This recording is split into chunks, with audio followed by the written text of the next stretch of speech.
Grabe yung brownout sa Oriental Mindoro. So, kamusta ba yung mga binagyo dyan? So, ayun. Ito, napapaisip na naman ako. So, ito na naman yung utak ko. Sobrang daming gustong gawin, sobrang daming naisip. Pero, na-influensyahan ako ngayon sa pinapanood ko ngayon sa Netflix series. Gusto na ako i-try kasi grabe yung experience itong nag-brownout. Itong bumagyo. So, Friday, wala na kaming kuryente for almost mahigit 12 hours. Oh!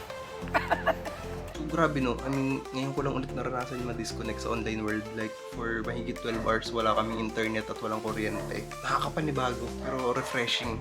Bagal nga pala yung oras, no? Ang dami mong pwedeng gawin. Pero ang laki nung naaaksa yung oras ko sa social media.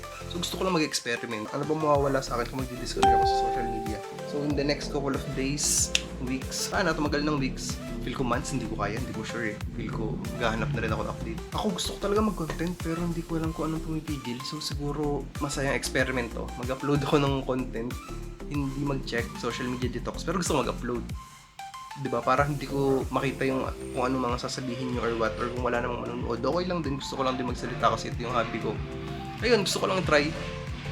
Tingnan natin kung ano mangyayari in the next few days. Bye!